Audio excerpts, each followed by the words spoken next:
महामाते, तुम्ही आणि तुमचे 5ही महारथी पुत्र खरंच दुर्दैवी. बाल्य आणि तारुण्य वनवासात गेलं.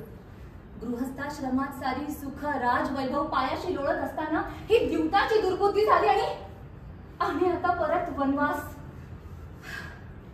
खरंय, पण मगाशी मी म्हटलं तसं जे घडतं ते चांगल्यासाठीच, आपल्या साध्यासाठीच असा विचार करायचा. आपलं साध्य? होय, आपलं साध्य सूड आहे कुंती माते. बरोबर. खरंच मला तुमची कीव करावीशी वाटते. द्रौपदी, खरंच सांगा ना, पांडव 12 वर्षे वनवासात गेल्यानंतर काय सूड घेणार आहात तुम्ही आणि मी? आपण दोघीही अशाच जळत राहणार. नाही, आता असे दुःखाचे उसासे नाही टाकायचे. आता वेळ आली,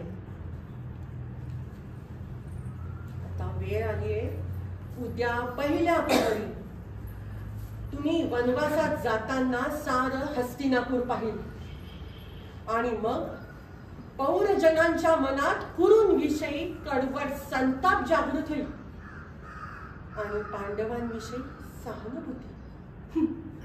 शस्त्राविना वाटणाऱ्या संतापाला काही अर्थ नाही माते.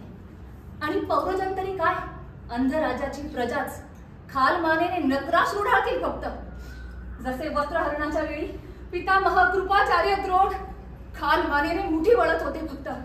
ही कसली राजनिष्ठा, भ्याडपणा नुसता. राजसनुषे, आता फक्त मी सांगते तेच करायचं. स्त्रीचा संताप सूड काय असतो, स्त्रीत्वाच्या अपमानाची काय किंमत मोजावी लागेल हे आता सारं गुरुकुल बघेल, नव्हे सारं विश्व बघेल. कधी? तुम्ही म्हणता ते एका रात्रीत थोडंच होणार आहे माते. एका रात्रीत नाही, 13 वर्षांच्या रात्रींनंतर तुम्ही सर्वजण वनवासातून तावून सुलाखून निघाल्यानंतरच.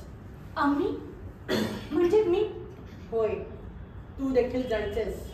महामाते, पण द्यूतातील पणानुसार फक्त पांडवांनीच जायचं ठरलंय. होय, पण तरीही तू जायचेस.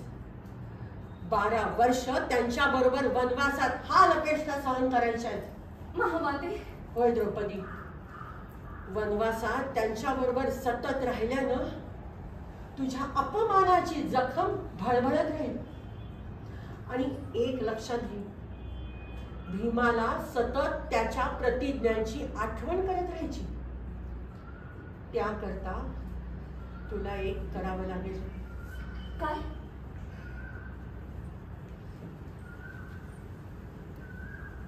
ये, बस इथं समोर मंचकावर.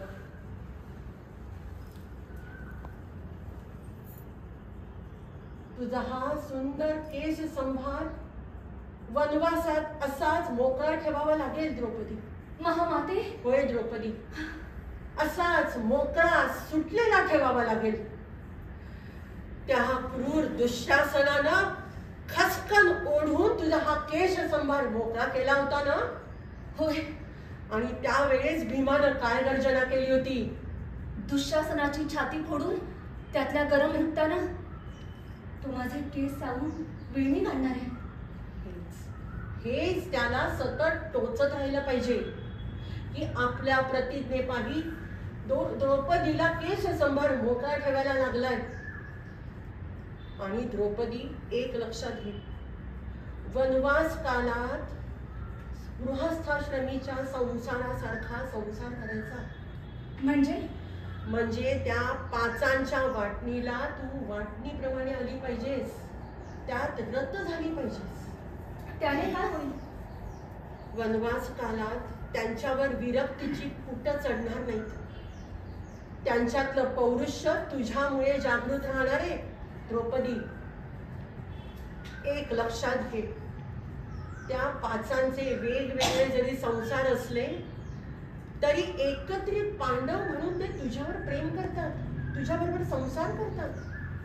त्या 5 एकजूट एकमूठ म्हणजे तू आहेस पांचाली. तुम्ही म्हणताय ते समजताय मला माते, पटतंय देखील. मी तसं वागण्याचा प्रयत्न करीन. वनवासात खूप धीरानं काबाड कष्ट जे सहन करावे लागतील ते धीरानं हसत मुखानं सामोरे जा. आणि हसतानाही त्यातील वेदना आणि संताप हा त्या पाचही जणांना जाणवला पाहिजे, विशेषतः भीमाला. तुम्ही वारंवार भीमदेवांचं नाव का घेताय माते? पार्थांचं का नाही? कारण भीमाचं तुझ्यावर खूप प्रेम आहे पांचाली, अतिशय प्रेम आहे. तळ हाताच्या फोडाप्रमाणे तो तुला जपतो. तुझी ही नाजूक तनू कष्ट उपसताना बघून सगळ्यात जास्त त्रास भीमाला होणार आहे पांचाली. आणि पार्थ? पार्थ कृष्णाशिवाय काही जाणतच नाही. त्याला दुसरं काही भावतच नाही. पण आपण आरंभलेल्या या सूड चक्रात पार्थ हा एक महत्वाचा मोहरा आहे. मोहरा? होय, मोहराच. आपण फार मोठा पट खेळतोय पांचाली, आणि त्यामध्ये हे सारे आपलेच मोहरे आहेत.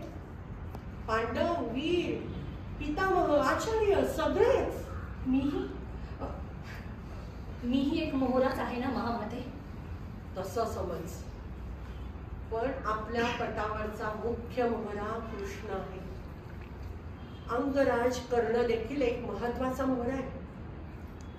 पण तो दुर्योधनाची संगत कधीच सोडणार नाही.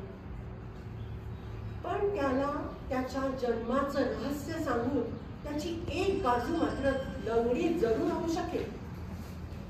हे करणं आवश्यक आहे. हे करावं लागेल. हे करावंच लागेल. स्त्रीनं सोसायचं तरी किती?